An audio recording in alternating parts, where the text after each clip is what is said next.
Starting. All attendees are in listen-only mode. Good afternoon, everyone, and welcome to today's webinar entitled Year 2, Enhancing Your Work with the Camping Housing Index. My name is Lori Sabata, and I will be serving as your technical producer for today. As my first official duty as your technical producer, I'd like to make sure that you can all see the screen. You should be seeing the title slide of the Camping Housing Index webinar, and you should be hearing my voice. And if you are, I'd like to direct your attention to the control panel. You should see a little cartoon hand there. If you wouldn't mind just clicking that, that lets me know that you can hear me and you can see the screen and that all is well with everything on your end. I'm just going to give folks a minute to go ahead and do that, and I'm seeing a couple of hands raised. So that sounds like success to me. It looks like everything is well on your end. Thank you so much for doing that. Online and presenting with me today is Katie Sarakis, and I will let Katie introduce herself in a moment. I'm just going to spend a real quick minute because I know we have a lot to get through today, just talking about a few housekeeping items. We have the audience in listen-only mode today, so we're going to have time at the end. We're going to have content and presentation time by Katie, and then we're going to spend some time at the end with any questions that you might have, and we can have some discussion. So the way we're going to do that is, again, I'm going to direct your attention to your control panel. If you're familiar with GoToMeeting, you'll find or even if you're not familiar with GoToMeeting, you should find a box there. It'll say like chat or questions. Just go ahead and type in any questions you have, and you don't have to wait till the end to ask the questions. If you think of something, just go ahead and type it right in. I'll be monitoring those during the presentation, and then when we break for questions at the end, we'll take some time to answer those questions and have some discussion. I also wanted to mention that we will be recording the webinar today. It will be available in our Akuhai online library tomorrow. So in case any of your colleagues might have missed it, we'll have that link available. So I am going to go ahead and turn it right over to Katie. Welcome, Katie. Hi, thanks so much, Lori. Can you hear me okay? Sure can. Great. So my name is Katie Sarakis, and I'm the Director of Research Initiatives at Akuhai. I'm about a month into my new role here at Akuhai, and I'm excited to be presenting about the Campus Housing Index today. Holly is joining me today, and I'll let her introduce herself as well.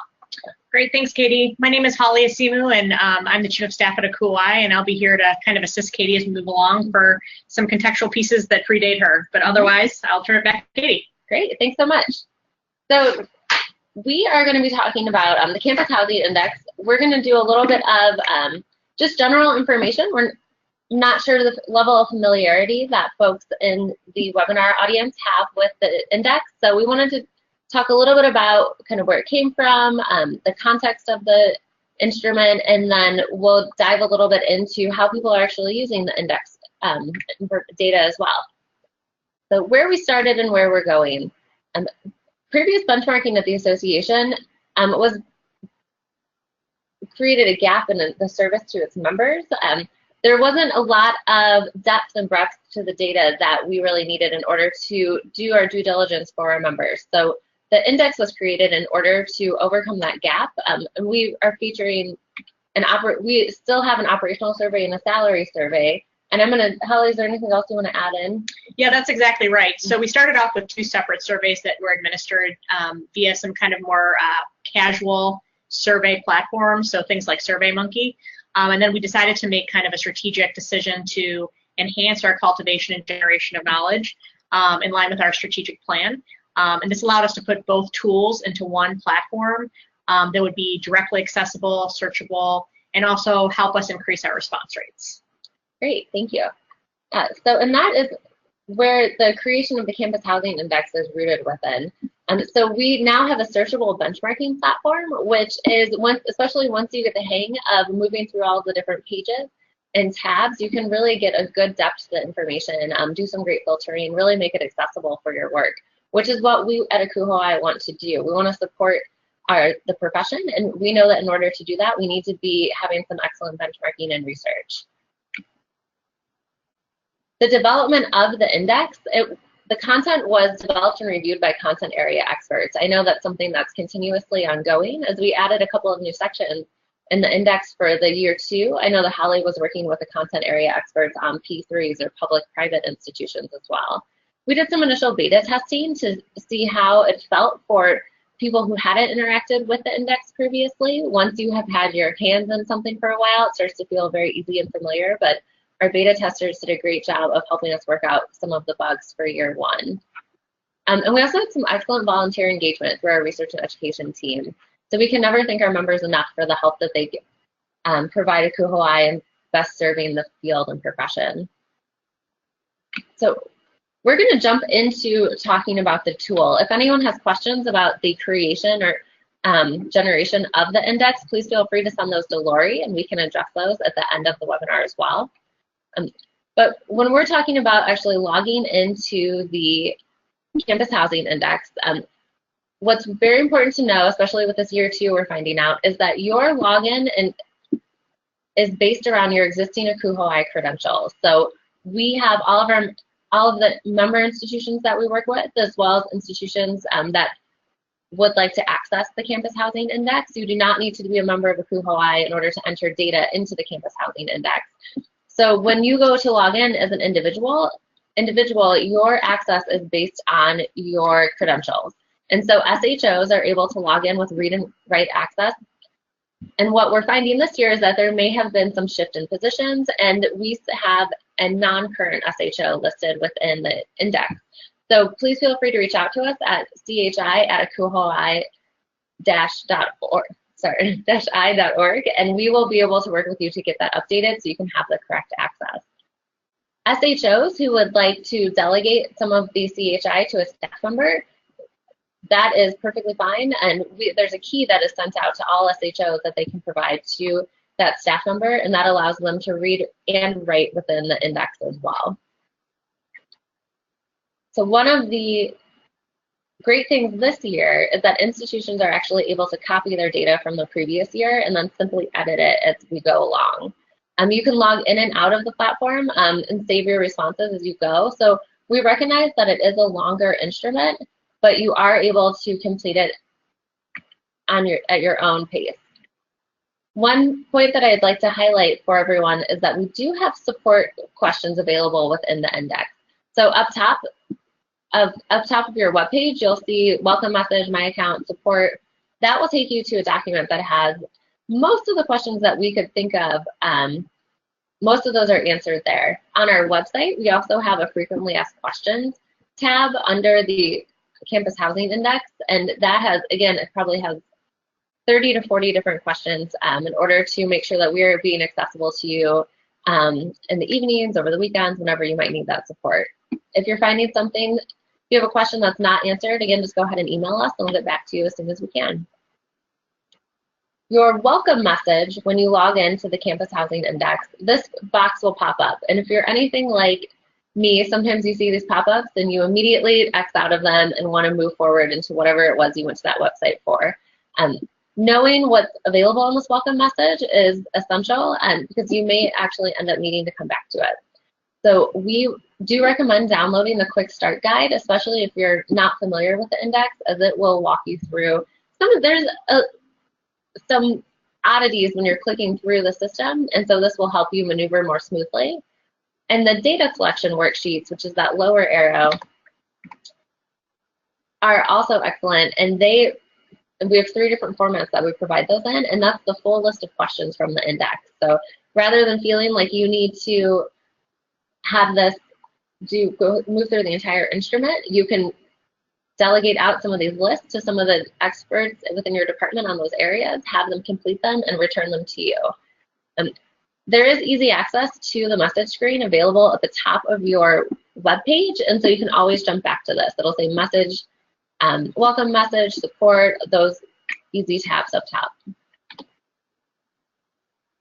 So when you're on the survey homepage, you'll see 3 different sections: the profile, operations, and compensation. This year it looks a little bit different than it did last year, as you can still access the 2016-17 reports and question comparisons. And then you can see that we also have the academic year 2017-18 data entry option. The gateway page is the access point for each of the different sections within the instrument. You can see home, my organization, question comparisons, and personalized reports. As you move through those, you'll be able to enter your data. You'll be able to filter down within question comparisons. You can compare your institution across all other institutions who completed the CHI and that particular question. And then your personalized reports are where you can access the information that you provided within your index as well. New this year, we're very excited about our partnership with NSSE. Akuhoai is doing our first sponsored research study, and NSSE is actually coordinating with us in the index this year. If you are a participant in the NSSE sponsored research study, there are questions within the index that you will need to answer in order to fulfill the requirements of that partnership. Any of those required questions are flagged with a little purple flag next to the question. If you're not participating in the NSSE sponsored research study and you don't have a lot of context around what I'm saying, then just ignore those purple flags and just go ahead and move forward. But if you are a NSSE participant, make sure you fill out the questions that have the purple flags. One reminder that Holly and I have come across as we've been moving through the index this year is that you do need to make sure that you're in the correct academic year. There's a screenshot with the green circle around academic year 17-18. That's a drop-down menu, and you can switch back to 16-17. And so I found that as I've been moving through the data and doing some comparisons, that sometimes I'm not in the right academic year, and so that's an easy fix to some issues.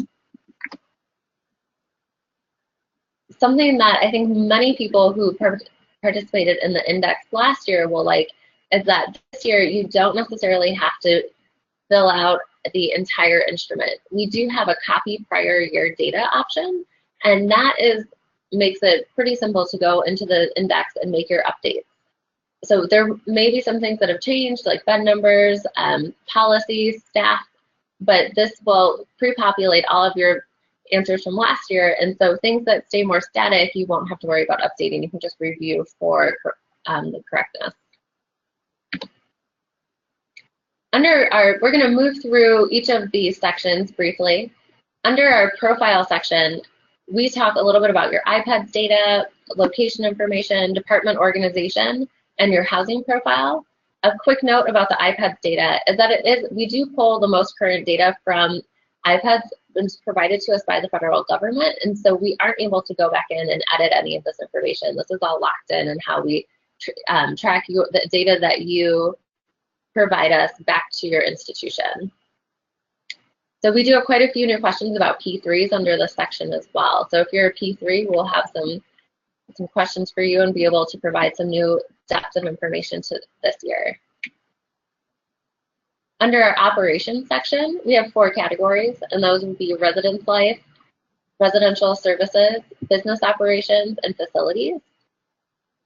And a couple of the new questions under this section relate to emotional support animals as well. So question organization. The questions are organized into the major categories, and so we try to do it in a way that makes sense as you're flowing through the information, to kind of start broader and move into more detailed questions. You can answer these questions in any order that you would choose. So if you need to go back and check in on what the current policies are or about staffing numbers, you can move through the rest of that section and answer what you know at that point, and then go back in before December 1st to actually complete the data. Our third section is the compensation section, and this section is only accessible to folks with SHO status or with the key provided by the SHO to go in and complete this information. We created 3 different levels of positions, and when you log in, you'll select from a list of the common titles with those descriptions. So entry level and advancing positions are new hall directors with experience, program coordinators, and we have our mid-level positions, which more assistant directors, associate directors, and then the senior level positions as well. So we try to break these up into more manageable bites within this section. When you enter your compensation data, you'll see that we worked with experts within the housing field to kind of come up with some general definitions for each of these titles. We know that working across housing, some of these titles can mean different things or represent different responsibilities depending on the institution. And so we've provided a general description for you to work with. You'll read through, see which of those positions you might have at your institution, and then you'll just check next to each of them. And as you move through, you'll save and next, and as you move through the platform, you will be individually asked about each position, and then the salary compensation, any benefits, and years of experience, and you'll roll through that for each of your positions that you have at your institution. So one of the pieces that's really nice about this survey is that you are able to monitor your completion progress as you move through the instrument. So on each section, you'll have this green bar at the bottom, and it will tell you what percentage of that section you've completed. So you'll see your profile. You've answered 42% of 42 to 41% of the questions within that section, and when you would move to section 2, you would see the same thing, and you'd be able to see what percentage of those questions that you've completed.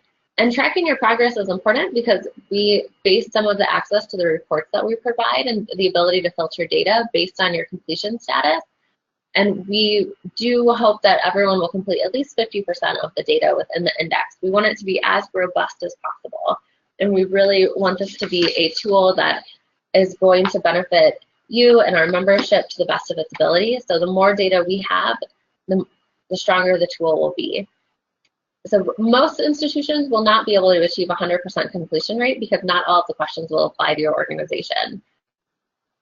On that same note, if you see a question that has not applicable or NA as an option, if you answer NA for that question, then that will count towards your completion status. If you don't answer that question because it's not applicable to your institution, that will not count towards your completion status. So if you see an option for NA, go ahead and answer that, and that will move you closer to that 50% completion rate. When you are working through question comparisons, that's when you'll be able to see your data and the answers that you provided for each of the questions, and then you'll be able to compare those to other institutions that have also answered that question. And so we do this with a comparison legend for some of the different questions, and you'll see that it'll be broken down into quartiles and percentiles, and we'll talk about that in just one second. Your multiple choice questions, those are a little bit easier to interpret, and your answer will be highlighted, and then the percentage of how many folks who answered that question that percentage will be next to the answer. Something that's important to know about the tool is that not every institution actually answers every question. So with that completion rate, we know that not everyone has answered every question. And so that means that when you're comparing the data, you do want to be mindful that you're only able to compare with the institutions that answer that question and not across all institutions who completed the index. So it's a little bit of a nuance, but it is something to be mindful of when you're making statements about the data as well.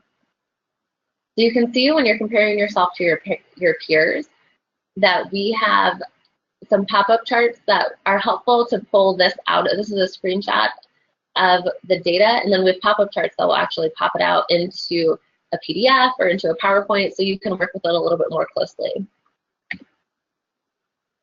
This is an example of one of our comparison pop-up charts. You can see that the institution that we used as an example for this, that along this chart, that their organization was actually closer to the 71st percentile as opposed to the median or the 25th percentile. And so that's great to be able to benchmark where your salary may be compared to other institutions.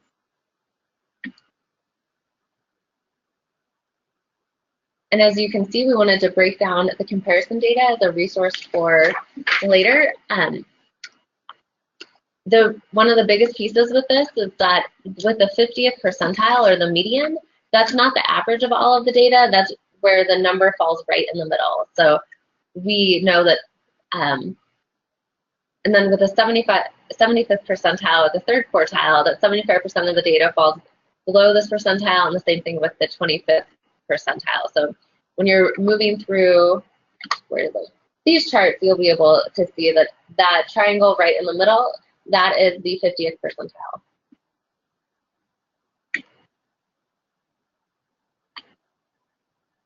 So filters are added within the index in order to make the data more detailed, but also we wanted to make sure that we are able to protect the anonymity of all of our index completers and participants. So when you log into the index and you go to that question comparison section, for questions that there are filters available, you'll be able to see a series of filters up top. And you can, I'm going to have Holly fill in on what the actual filters are. For the basic access level, which is what you get by default and at no cost if you complete at least 50% of the questions, the filters that are available to you by default are control and regional association. If you decide to upgrade to a premium access subscription, which there is some cost associated with that, and that's based on your status as a member or not, and also whether you're a completer or not, you'll have access to all the filters that are available in the platform, which are control, Carnegie classification for size and setting, regional association, degree of urbanization, as well as any peer cluster that you'd want created, which I'm sure Katie will maybe touch on a little bit later in the presentation. Great, thank you, Holly. So we do want to make sure that your anonymity is protected. And there are some ways that you would be able to, in theory, there are ways that you would be able to filter through the data in order to identify an account or an institution. And what we really don't want to happen is for anyone to feel like their data is being compromised within this index. So we protect the anonymity of our institutions by ensuring that there's a minimum amount of institutions within a filter. So you'll never be able to drill down into the data into just one or two institutions. There's a minimum number that will be included. And if we are unable to meet that minimum, then we won't be able to provide the data and use that filter. And there'll be a message, just like that message in red up top in the middle of the screen that says that your filter settings are not currently active because not enough accounts match the selection. In order to move through that, you'll just want to adjust some of your filter settings. And then you should be able to reach a point where all of the data is accessible to you within one of the filter settings. And so we have, like as Holly said, we have a couple of these different filter options. It's rare that you can get all of them. I was struggling to get all of them to work for some of the data when I was trying to test how small you can make your survey group. And so you can move through and find some good comparisons with your institution without ever compromising any of your peer institutions. These are multiple choice filters, so with the majority of them, when you do the drop-down menu, you'll see options for degree of urbanization or regional association, and there are a couple of numeric filters such as size of institution. And we also offered a peer cluster filter last year for specific peer groups that we were able to identify. And you can see on the right-hand side of the screen that our current peer cluster groups include, the majority of them are based around the ACC, Big 10, Big 12, and HBUCs. We do require that there's a minimum of 7 institutions to form a peer cluster. And so there are a couple of different other identity groups that we could create, peer filters around. But we would need to see some interest from institutions in order to identify some of the different peer cluster filters. So we are open to being creative with this option. It's a great option to work with colleges that you may regularly compare yourself against, and we can create a filter within the index for you to do that in a different way than just emailing peers at those institutions.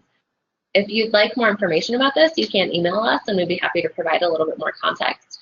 I know Holly was really involved with the peer cluster filter application, so do you have anything to add? I think the biggest thing is just to know that, certainly there are existing meaningful groups. So, for example, we chose, 5 large athletic conferences that made some sense in terms of looking at how they compare to one another.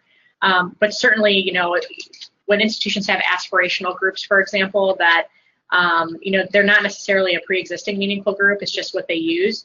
We would be more than happy to create, kind of a more organic list of institutions to compare themselves with. but you'd want to keep in mind that you'll never be able to see this on an institution by institution basis because we have that control in place to protect anonymity. Great, thank you.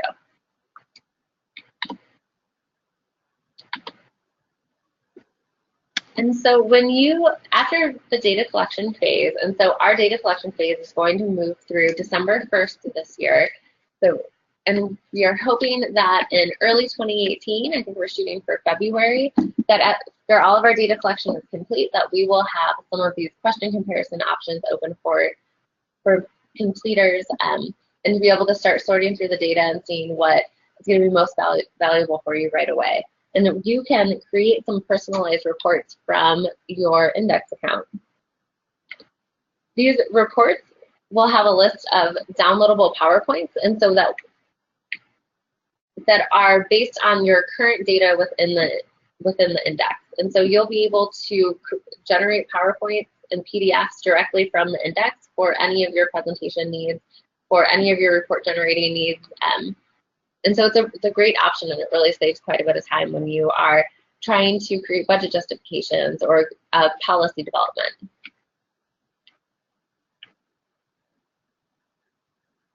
You can also create reports based on question by question comparison, and we're going to walk through this in a couple of minutes so you can see how you can generate the comparison questions and then pull those into your report.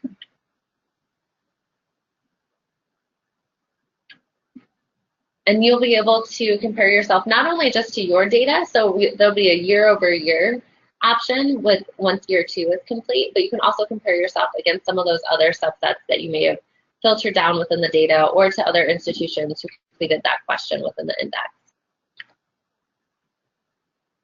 So this year, we are doing a 6-week-long data collection. We launched on October 16th, and we're going to be continuing to collect data until December 1st.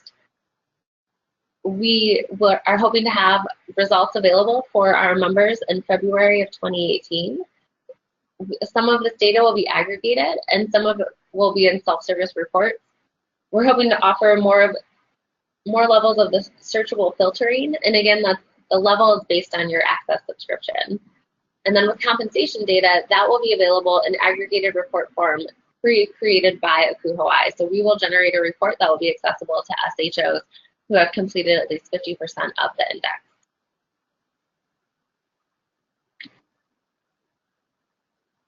The index is a big tool, and we are only in year 2 of it. So we are definitely identifying little kinks within the system, and we are here to help you as you continue to move through entering your data, learning how to best utilize the tool.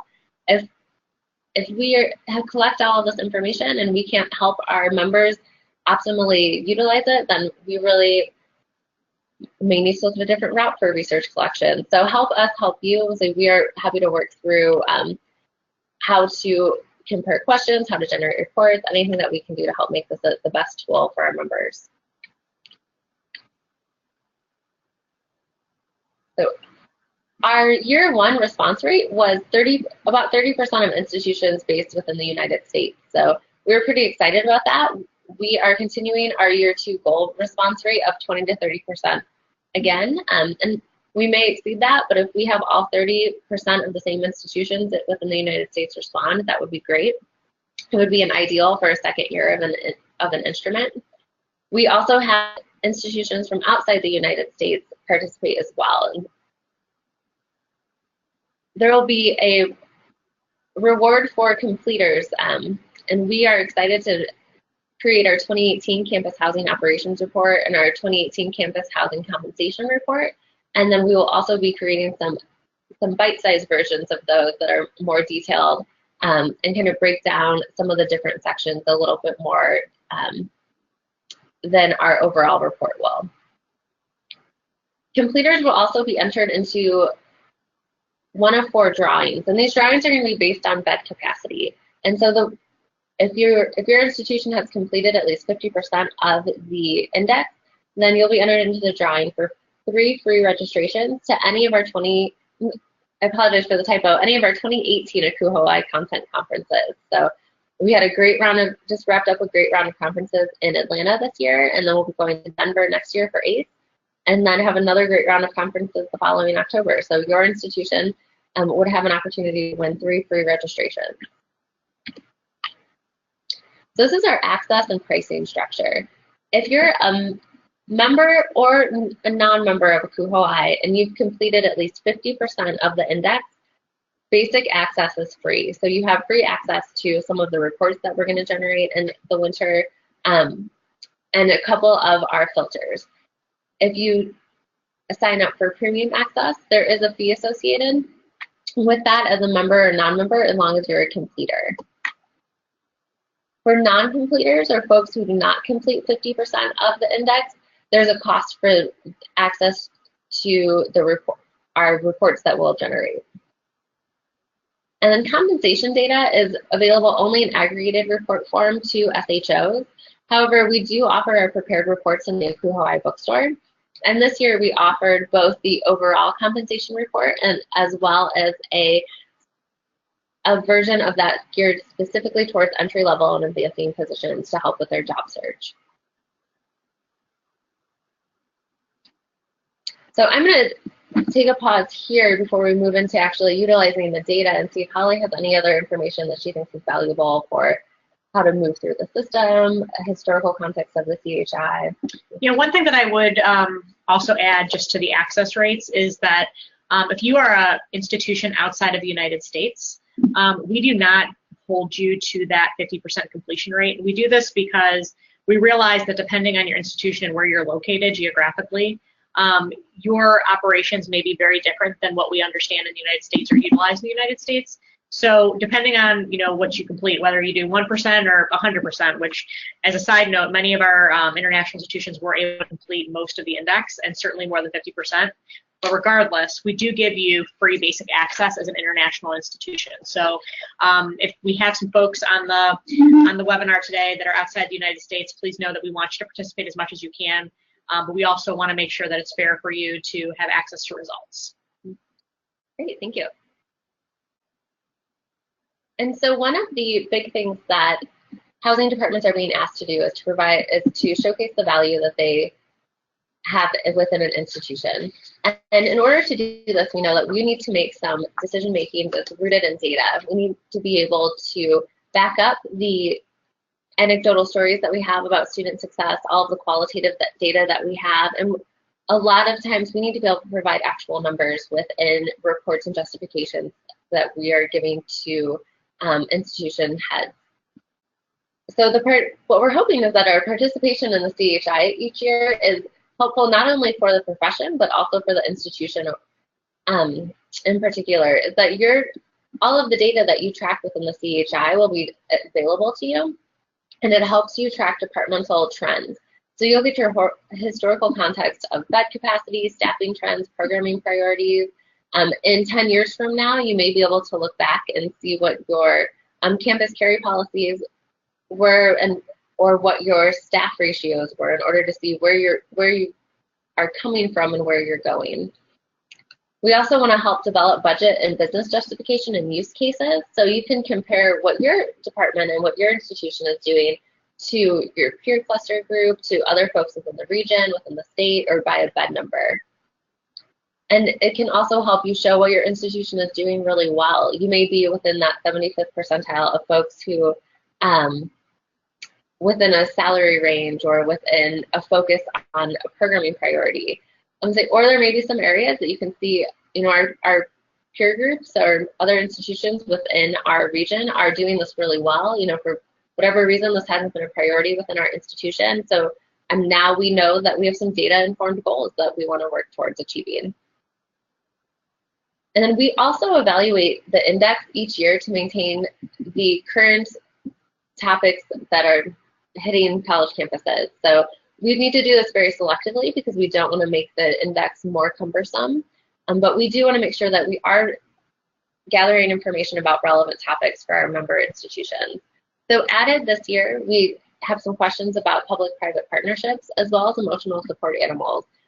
Both of these topics come up frequently within our online community, and our librarian gets questions about these on a fairly regular basis, so it seems like something we do want to start tracking for the profession. So along with benchmarking your department, we can also help benchmark the field on current topics. And some of these we can use the index data to look at FLSA standards and see what percentage of institutions are already meeting some of those FLSA goals.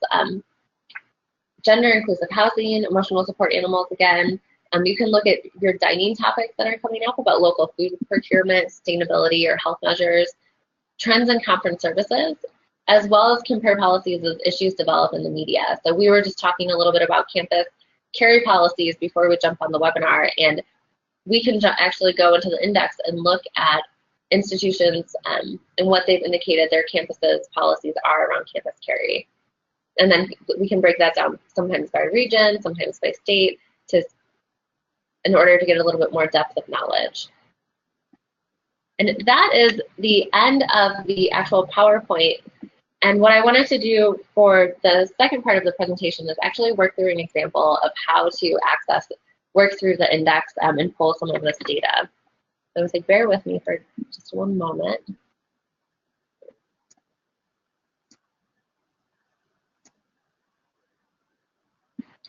Okay, so we're going to jump into our generic campus housing index account. And this is that welcome message that I had mentioned previously. You can see that the data collection worksheets are available here, and I will pull this up for you to see. You can see that each of these all of the questions and answer options are available, and so you are able to work, if you're more of a paper person, you can work through these on paper before inputting them in, or you can pass these out and delegate to staff members in order to work through some of the questions. We also have the quick start guide, and this is again always available up here under welcome message. And so one of the examples that I have prepared for us is to talk a little bit about first generation living learning communities. And my thought process was that it may be that you're approached by a group of students who would like to see a first generation LLC developed on their institution. And this is a topic in theory that is being supported by your department. It may be supported by your inter-hall council. And now we need to look and see what's actually happening around first generation LLCs within housing. And so a couple of different options that you have would be your typical routes of asking peers, throwing it out within social media, asking the Akuhoi librarian, or utilizing our online community. And then you can also jump over to the campus housing index. And so when we move through this, and so you see these three different section options, as well as our data entry, which we're not going to utilize right now, but we will look at our 2016-2017 question comparisons. So you can see your profile, and then section 2 with operations, and with those 4 different sections of residence life, residential services, facilities, and business operations. When we are looking at our residence life tab, you're able to scroll through and see some of the program offerings and the highlights of what our focus is for residents within that department, as well as residential policies. And so you can see that our first question under residential policy details has to do with residential arrangements offered by your institution. And within this, you can see that there was a first generation student community option. You can see over there, that's where we need to flip between the tabs for academic year 16-17 and rather than 17-18. So my apologies for being within the wrong year. But again, that is one of those easy fixes. And so you will see that for right now, our institution did not click that we have a first generation student community.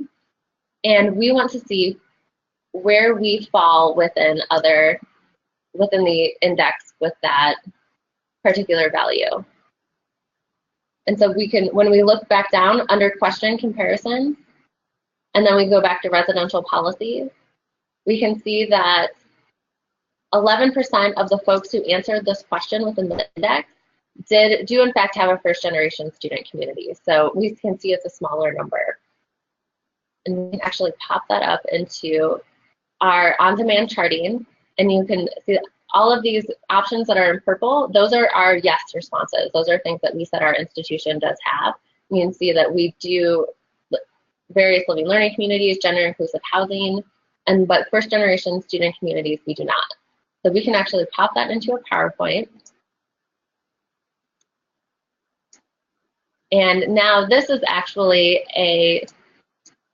you can cut this out and paste it into whatever your PowerPoint that you're putting together, your proposal you're putting together, your document, you can insert that right into it. So once we have this first 11% is all of the institutions who completed that question for the index. We can then drill down within the data and to look at our regional association. Let's use this one. And then you'll apply. And then once that loads, we can see that only 8% of institutions who completed this question within this regional association have a first generation student community. And so again, you can actually just open that up and you can actually create the layers to your presentation by moving through the data. And so you can show that, you know, out of all of the index completers down to our region, and then you would want to clear your regional association and then move it down to your state. And I was using North Carolina as my example earlier. And so then we can see that, oh, actually 30% of institutions from North Carolina that completed the index and this question actually have first generation student communities. So we can see that if our institution does not have a first generation student community, that may be something we want to start to consider. Why are a third of the other institutions within our state feeling that this is important? Maybe we also need to look at continuing to support the student proposal and moving forward with that. So you can see with the filters that we have available, you can click through them. And let's say that we added a control of organization, regional association, and a state, and we tried to apply that. Oh, I wasn't expecting that one to actually work, but we can still see that we have 38% of public institutions have this first generation student community. And then we'll add one more layer of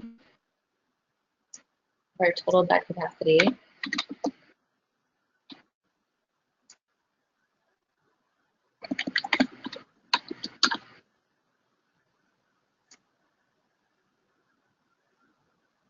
And then we get that message that results are currently displayed without filter settings. And so that brought us below our threshold, and so we aren't able to actually compare any of that data. When you are moving through your filters, you can actually clear all of your filters, and that will update so that now you have access to all of the data within the index. One of the pieces about these charts that are generated is that you truly can just copy and paste them into another PowerPoint or into a staff meeting agenda in order to talk about some of the more current data that you're working with within your institution and be able to have numbers behind the policy development and behind the calls to action that your department is having around everything from salary development, professional development funds, to maintenance, to unions for maintenance employees. Holly, do you have anything else to add about how some of our member institutions are utilizing the data? I think probably the thing that I hear the most is policies, as well as things like ratios of RAs to residents or ratios of live-in staff to residents or to RAs. Compensation is always one of the things we hear about the most. I would suspect, just given the interest in P3s, that folks are going to be very interested in that just because that's kind of an emerging movement, both here and abroad. So, and we do anticipate, one of the reasons why we did put those questions in the profile section is that enables us to potentially create a P3 filter further on down the line, depending on how our response rate goes. Great, thank you. So I think now we've moved through how to utilize the data within the index, as well as kind of the context and history of the index. So Lori, do we have any questions? We actually don't have any questions at this time, but I think we'll give people just a minute or two to maybe type in some questions. And so I'll take this moment to once again remind everyone that we are recording this. We'll be putting it in the Google Online Library, so the link should be up there by tomorrow. One question I had, and you may have already answered this, but just from a system standpoint, so it takes a long time to fill out the application, but you can save a draft, right? Like, so if you've worked on it for maybe 20 minutes or so, is there an option to save it as a draft and come back to it? Yes, there is. So you can always save where you're at that point, and then move it, return directly to where you were before. Okay, great. And if there are fields where I know that you were mentioning where there were some fields where they, if you could choose not applicable, and then but if you try to submit the application and then maybe some of the fields that were required weren't filled out, will it bump you back and tell you which fields you have to go back and fill out, or you have to go back and kind of look through and find them? I don't know if you'll know the answer to that question, actually. You'd probably have to go and look. There's nothing that really, like, oh, go back to the profile section. You're only completed 5 of 10 or whatever it would be. But the good thing is that the pages, even though there's a lot of items within the tool, it's pretty easy to scroll through and to see those blanks. They're not hidden, or it's not like you have to like click next page, next page, next page to an excessive amount. So it's pretty easy to navigate that way.